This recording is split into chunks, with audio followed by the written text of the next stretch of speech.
कारा दो। मत सुन मानिक हृदया बंद निवारक हो। अटपट कुमरा करे कुमरैया चमरा गांव न बाँचे हो। नित उठ कुरिया पेट भरत है छिपिया आंगन नाचे हो। नित उठ नौवा नाव चढ़त है बेरे बेरा बोरे हो। राउर की कुछ खबर न जानो कैसे कि झगड़ा निबेरव हो। एक गांव में 5 तरुण बसे जहिमा जेठ जिठानी हो। आपन आपन झगड़ा प्रकाशिन पिया सुप्रीत नसाइन हो। भैसिन माहि राहत नित बकुला तिकुला ताक न लीना हो। गायन माहि बस्यो नहीं कबहू कैसे पद पहचनबो हो। पंथी पंथ बूझ नहीं लीना मूढ़ मूढ़ गंवारा हो। घाट छोड़ कस अवघट रेगो कैसे लगबो तीरा हो। जतेत के धन हेरिन ललचिन कुदैत के मन दौरा हो।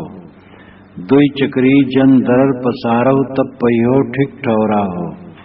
प्रेम बाण एक सदगुर दीनो गाढ़ो तीर कमाना हो। दास कबीर कीन या कहरा मारा माह समाना हो। सदगुरु कबीर की विचित्र विचित्र उक्तियां होती है। वे कहते हैं मत सुन मानिक हृदया बंद निवारो। मत यानी विचार राय सम्मत सिद्धांत। मानिक कहते हैं माणिक्य को रत्न को। अय नर रत्न अय मनुष्य रत्न मेरे मत को सुन मेरे विचार को सुन मेरी राय को सुन। मेरी राय यह है कि हृदया बंद निवारो हो। हृदय के बंधन को काट दो। जो हृदय में तुम्हारे बंधन है मोह का बंधन राग का बंधन इसको काट दो। राग ही से तुम बंधे हो। जहां बंधे हो वहां तुम्हारा कुछ नहीं। लेकिन अपने स्वरूप को न समझ करके तुम बाहरी प्राणी पदार्थों के मोह में बंधे हो। अपने हृदय के बंधन को काटो। अटपट कुमरा करे कुमरैया चमरा गांव न बाँचे हो। ये मन अटपट कुम्हार है। कुम्हार घड़ा बनाता है बर्तन बनाता है। तैसे ये मन बड़ा अटपट कुम्हार है। ये बराबर शरीर को बनाता है। शरीर का अहंकार शरीर की आसक्ति शरीर बनाने का बीज है। शरीर के अहंकार को छोड़े बिना ये शरीर के बंधन से जीव मुक्त नहीं हो सकता है। कैसा अद्भुत है ये हाड़ चाम का ढांचा जिसमें टट्टी पेशाब भरी है। इसी का अहंकार है और अपने स्वरूप का भान नहीं है कि मैं इससे पृथक और शुद्ध चैतन्य हूं। चमरा गांव न बाँचे हो।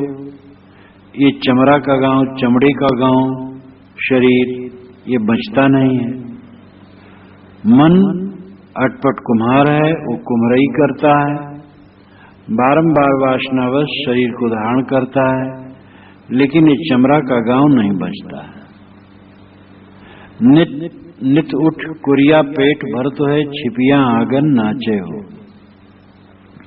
नित उठ करके कुरिया पेट भरता है। कोरी कहते हैं बुनकर। हिंदू बुनकर को कोरी कहते हैं। मुस्लिम बुनकर को जुलाहा कहते हैं। तो कुरिया जुलाहा एक ही बात है। नित उठ कुरिया पेट भरत है। ये मन कोरी है जो कर्म के वस्त्र बुनता है रोज उठ उठ करके बुनता है। और पेट भरत है। पेट यानी पेट बाजार। ये बाजार भरता है। हृदय ही बाजार है। पेट का अर्थ पेट भी होगा और पेट यानी बाजार भी होगा। पेट भरता है यानी अपने हृदय को कर्म पुट से भरता है। ये मंजुलाहा कर्मजाल का वस्त्र बुनता है और पेट भरता है, हृदय को कर्म संस्कारों से भरता है, या पेट भरता है नहीं बाजार भरता, बाजार भी हृदय बाजार, तो शुभ अलंकार है। अर्थ है कि मन कर्मों का वस्त्र बुन करके हृदय में कर्म जाल ही का विस्तार करता है। छिपियां अगर नाचे हो, छिपी कहते हैं रंगरेज को जो छापता है,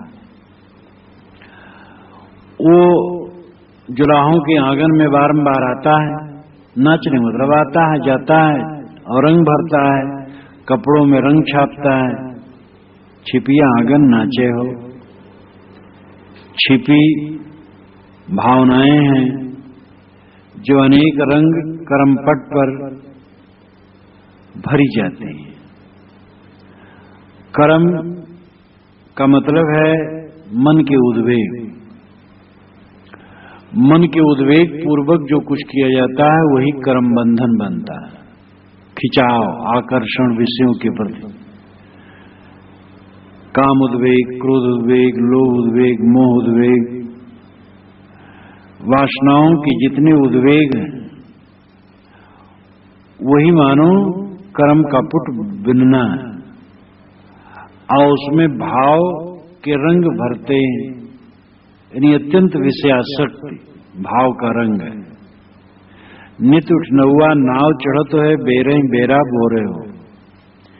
ये नौवा नित उठ करके नाव पर चढ़ता है। नौवा मतलब नाव का चलाने वाला नाविक। यह नाविक, ये मन नाविक है, मल्लाह है, नाव चलाने वाला है, और ये रोज उठ करके सुबह सुबह नाव पर चढ़ता है और करता क्या है? बेरे ही बेरा बोरे हो। बेरे ही बेरा नाम बारंबार ये बोरता है, डुबाता है। सारे रूपक गांव के और सामान्य परिचित साहब दिया करते हैं, क्योंकि इससे समझने में सरलता होती है। और यही नहीं, वेदांती लोग बारंबार कुम्हार का उदाहरण दिया करते हैं, घट मृतिका न्याय। तो बेरे ही बेरा बोरे हो, ये मन नाविक शरीर नाव पर रोज रोज बैठता है और बारंबार डुबाता है। देखो अपने मन को, सुबह नींद खुली और सुबह से ये मन कितनी बार डुबाता है शाम तक। सब लोग अपने अपने मन को देखें और देखेंगे कि मन कितनी बार डुबाता है। अगर कोई आदमी सुबह से शाम तक कागज पर लिखता रहे ये मन कब कब डुबाया, तो वो कागज दूसरे को दिखाना मुश्किल है। ऐसा ये मन डुबाता है। सुबह उठा और शरीर नौका पर बैठा और दिन भर डुबाता रहता है। एक पंक्ति साहब की बहुत बहुत है, एक शास्त्र है, केवल इसी एक पंक्ति को ले ले और इसी पर साधे अपने आप को, तो बेड़ा पार हो जाए। नित उठ नौवा नाव चढ़ते बेरे बेरा बोरे हो। सामान्य रूप से कहने सुनने में कोई खास बात नहीं, क्या नौवा नाव चढ़ता है और बार बार बोलता है, लेकिन जीवन का मर्म है। एक चौपाई जीवन का मर्म है। मन हमारा जो रोज इस शरीर नौका को वासनाओं में डुबाता है, बारंबार डुबाता है, इसको देखो, ये डुबाने न पाए। मन का साक्षी रहो। ये जो ध्यान में मन का साक्षी रह करके देखा जाता है, इसका अभ्यास ऐसा बन जाना चाहिए कि उठते बैठते भी मन को देखते रहो, मन विचलित न हो। राउर की कुछ खबर न जाने कैसे झगड़ा निबेरे हो। राउर कहते राजा को और राउर कहते अंतःपुर को। गए सुमंत तब राउर माही, गोस्वामी जी कहते तब सुमंत राउर में गए। राउर यानी अंतःपुर में गए, तो राउर नाम अंतःपुर और राउर नाम राजा। रउआ ये पूर्वी उत्तर प्रदेश और पश्चिमी बिहार जो सटा सटा है, वहां पर रउआ, राउर, रउआ ये कहा जाता है। गोरखपुर में खूब कहा जाता है। तो राउर की कुछ खबर न जानो। राउर राजा सम्राट चैतन्य जो निश्चय रूप है, जीव है, सम्राट है, इसकी खबर तुम्हें है नहीं कि तुम स्वयं सम्राट हो। क्यों घोर पर दाने बीन रहे हो, क्यों इधर उधर बिलबिला रहे हो, ये समझ नहीं पाते हो। या राउर की कुछ खबर न जानो। राउर नाम हृदय, हृदय जो अंतःपुर है, राजभवन है। अंतःपुर का प्रायार्थ होता है जहां स्त्रियां रहती। तो ये हृदय जो है अंतःपुर है, और यहां पर जो हमारी मनोवृत्तियां रहती हैं, इसका खबर तुम्हें है नहीं। दमदम की कोई खबर न जाने, कोई कहने से कहने वाला। क्षण क्षण में तुम्हारे मन में क्या हो रहा है तुम्हें पता नहीं। अंधाधुंध में पड़े हो, कैसे झगड़ा निबेरो हो, तो ये झगड़ा कैसे निपटाओगे, कैसे मन का झगड़ा दूर होगा। एक गांव में 5 तरुण बसे, जहिमा जेठ जेठानी हो। एक गांव में 5 तरुणी स्त्रियां बसती हैं, और उसमें जेठ और जेठानी ये 2 बसते हैं। ये सब कौन गांव है? ये हृदय ही गांव है। साहब सब अंतर्मुख की बात करते हैं। ये हृदय गांव है, ये शरीर गांव है। इसमें 5 तरुणियां बसती हैं, 5 ज्ञानेंद्रियां, आंख, नाक, कान, जीभ, चाम। ये 5 युवती स्त्रियां बसती हैं। और एक युवती स्त्री हो तो मनुष्य की मट्टी पलीत कर देती है। और ये 5 बसती हैं तो क्या दुर्दशा होगी जीव की। ये 5 एक गांव में 5 तरुण बस, जहिमा जेठ जेठानी हो, और उसमें एक जेठ एक जेठानी है। जेठ मन है और जेठानी वासना है। 5 ज्ञानेंद्रियां, आंख, नाक, कान, जीभ, चाम, ये प्रबल, और एक जेठ श्रेष्ठ मन, और एक जेठानी वासना। आपन आपन झगड़ा प्रकाशिन, ये अपना अपना झगड़ा प्रकाशित करती है। पिया सुप्रीत नसाइन हो, जो पिया चेतनात्मा है, उससे इन्होंने प्रीत को नष्ट कर दिया। इन अलंकारों का अभिप्राय ये हुआ कि जीव 5 ज्ञानेंद्रियों के विषयों में उलझकर, मन में उलझकर, वासनाओं में उलझकर अपने स्वरूप भाव को खो देता है, और इसलिए रात दिन दुखी और परेशान रहता है।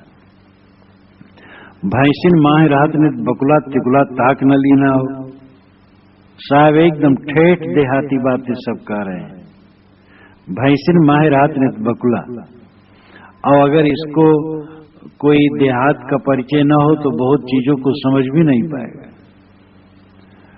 अब मैं भी देहाती आदमी, देहात की सब बातें जानता हूं, इसलिए एक एक बात समझ में आती है। भैंस चराई जाती है तो देखा जाता है कि बकुला आते हैं तो भैंस के ऊपर बैठ जाते हैं। कभी तो उनके कान के कचड़े खाते हैं, कीड़े खाते हैं, कहीं कहीं और उनके देह पर बैठते रहते, कूदते रहते हैं, और उनके कीड़े कचड़े को खाते रहते हैं। भैंसन माँ रात नित बकुला। ये बकुला रोज भैंसियों के बीच में, भैंस भैंसे के बीच में रहता है। इसलिए तिकुला ताक न लीना हो। तिकुला नाम ताकने योग की, उसको नहीं ताका। ताकने योग क्या है, देखने योग क्या है, मनन करने योग क्या है, आराध्य और उपासनी निरंतर स्मरणी क्या है, निस्वरूप, वही तिकुला है, ताकने योग्य है, उपास्य और आराधनी है। उसको आराधा नहीं, उसकी उपासना की नहीं। भैंसन माए रात ने बकुला, बकुला मन है गंदा। ये हरदम भैंसों में रहता है, इंद्रियों में रहता है। इंद्रियां भैंसे हैं जो गंदी, और इसी में ये मन हरदम इंद्रियों के विषयों में विचरता है। और इसमें विचरने से तिकुला ताक न लीना हो। तिकुला ताकने योग्य, ध्यान करने योग्य, उपासना करने योग्य निस्वरूप पर वृत्ति जाते ही नहीं। गायन माही बस्यो नहीं कबहू, कैसे पद पहचान हो। गायों के बीच में तुम कभी बसे ही नहीं। ये बकुला गाय के बीच में नहीं बसा। गाय है सात्विक, सात्विक संगत, साधु संगत, सज्जनों की संगत, जिनमें सात्विकता है, उनके बीच में आदमी बसता नहीं है।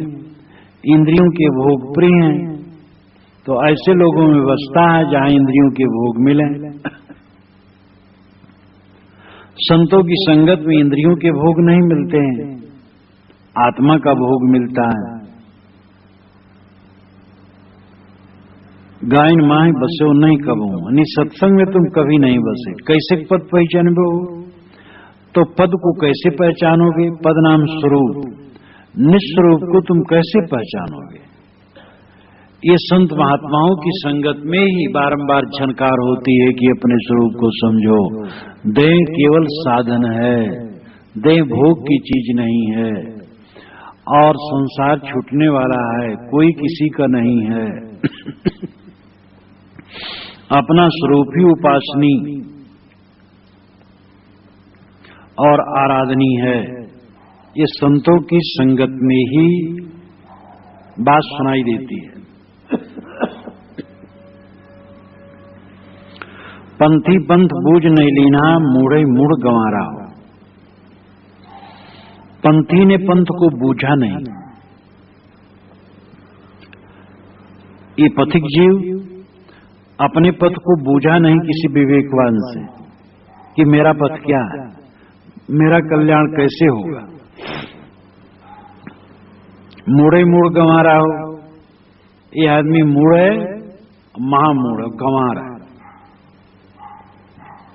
गंवार का मतलब इतने नहीं जो गांव में रहे। गांव में रहने वाले कितने विवेकवान हैं, शहर में रहने वाले भी कितने मूढ़ हैं। और पढ़े लिखे और अनपढ़ में भी ये बात नहीं कि अनपढ़ गंवार होता है, मूढ़ होता है, और पढ़े लिखे बड़े समझदार होते हैं। पढ़ाई लिखाई निश्चित है एक शक्ति, लेकिन वस्तु विवेक, आत्म विवेक ये केवल पढ़ाई पर होने वाली नहीं है। वस्तु विवेक पढ़ाई से नहीं, निष्पक्ष दृष्टि चाहिए। बुद्धि इतनी ठीक हो जो समझ सके और निष्पक्ष दृष्टि हो, तब सत्य का बोध होता है। अहंकारी लोग किसी से विनयावनत होकर के कुछ पूछना नहीं चाहते हैं। और कितने लोग तो प्रश्न ऐसा करते हैं मालूम होता है कि परीक्षा लेने आए। तो जो मूढ़ है, गंवार है, अहंकारी है, वह किसी विवेकवान से रास्ता नहीं पूछते हैं, वह अपनी हठाई समझते हैं। घाट छोड़कर सौघट रेगो कैसे लगबे तीरा हो। साहब कहते घाट छोड़ करके अवघट में क्या रेंग रहे हो। रेंगना, घूमना, कीड़े रेंगते हैं। छत्तीसगढ़ी बोली में भी चलने को रेंगना कहा जाता है। घाट छोड़ करके अवघट में क्यों रेंग रहे हो? यानी सत्संग, साधना, विवेक, विचार छोड़ करके कुसंग में क्यों भटक रहे हो? कैसे लगभग तीरा हो? तुम कैसे तीर लगोगे? संसार के पार कैसे जाओगे? जतैत के धन हेरिन ललचिन, कुदैत के मन दौरा हो। जतैत के धन हेरिन और ललचिन, और कुदैत के लिए मन दौरा। जतैत और कुदैत ये दो जाते हैं। गेहूं पीसने के लिए जो जाता है वो जतैत है, और कोदो दलने के लिए जो जाता है वो कुदैत है। कोदो दलने के लिए हल्की जात होती है, और गेहूं पीसने के लिए भारी भरकम। जतैत का धन है परलोक का सुख, स्वर्ग इत्यादि का जो वर्णन सुना है। जतैत के धन हेरिन ललचिन, जतैत का धन यानी गेहूं जिस जाते में पीसा जाए ऊंचा जाता, यानी स्वर्ग का सुख आदमी हेरिन नाम खोजिन और ललचिन उसके लिए ललचाए, पंडितों से पूछे, मुल्लों से पूछे, पोथियों में पढ़े और ललचाने लगे कि स्वर्ग का सुख कब मिलेगा, अप्सराएं कब मिलेंगी। कुदैत के मन दौड़ाओ, और इधर कुदैत के लिए भी मन दौड़ता है। कोदो दलने की जांच, छोटी जांच, यानी सांसारिक भोग, इसके लिए भी मन दौड़ता है। लेकिन साहब कहते दुई चक्री जन दरर पसारो। पूरे पद में उस शब्द में कितने समर्थ थे। जब वो पंडितों के लिए कहते तो कितना एकदम शास्त्रीय शब्द कहते हैं, और जब वे देहात के लिए सामान्य व्यक्तियों के लिए कहने लगते हैं तो कितना देहाती शब्द उनको याद है। दुई चक्री जन दरर पसारो। चक्री का मतलब यही जाता। तो ये दो जाते का दरर मत पसारो। दरर पसारना पीसना, दरर पसारना मतलब है तृष्णा, तृष्णा में पिसना। ये दुई चक्री जन दरर पसारो। ये लौकिक और पारलौकिक सुख की तृष्णा में मत पड़ो। लौकिक सुख भी क्षणिक है, पारलौकिक सुख भी क्षणिक है। जो संयोग जनित चीजें हैं सब क्षणिक है। साहब कहते तब पहियो ठीक ठहराओ। ठीक ठौर तुम्हें तब मिलेगा जब तुम लोक परलोक की भोगों की तृष्णा का परित्याग कर दोगे। प्रेम बाण एक सदगुरु दीन हो, गाढ़ो तीर कमाना हो।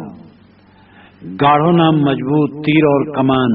तीर यानी बाण, कमान धन्ना। मजबूत तीर और कमान के आधार पर सदगुरु ने एक प्रेम बाण दीनों नाम मारा। सदगुरु ने मुझे एक बाण मारा जो बड़े मजबूत तीर कमान से। दास कबीर कीन यह कहरा महारा माही समाना हो। यह विनम्र कबीर ये कहरा कहा, ये पद कहा और महारा में समा गया। महारा कहरा ही में होते हैं। कहारों में जो बुजुर्ग होते हैं उनको महारा कहते हैं। समझदार बुजुर्ग, गंभीर। कहार एक जाति है। उत्तर प्रदेश में कहार एक जाति है और उसमें जो बुजुर्ग और गंभीर होते हैं उनको महारा कहा जाता है।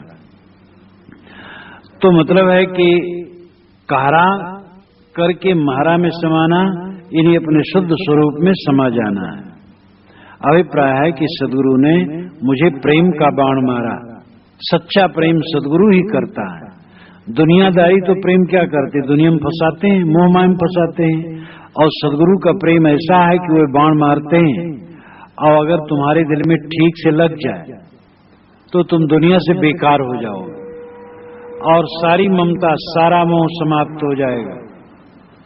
और जहां सारी ममता मोह समाप्त हुई, बस ये महारा में समा गया, निस्वरूप में समा गया। दास कबीर कीन यह कहरा। विनम्र कबीर ने ये कहरा गाया और महारा में समा गया। महारा में निस्वरूप में श्रेष्ठ, गंभीर, शुद्ध, निर्मल जो निस्वरूप है उसमें समा गया। क्योंकि सदगुरु ने प्रेम बाण मार दिया। सदगुरु का प्रेम, उनका प्रेम क्या है? दुख से मुक्त हो। बारंबार वो क्यों समझाते हैं? इतनी करुणा, इतनी दया, उनका क्या लेना देना है? लेकिन जीव के दुख दूर करने के लिए समझाते हैं। तो सदगुरु का प्रेम बाण जब लगा तो मन संसार से अलग हो गया और अपने स्वरूप में लीन हो गया।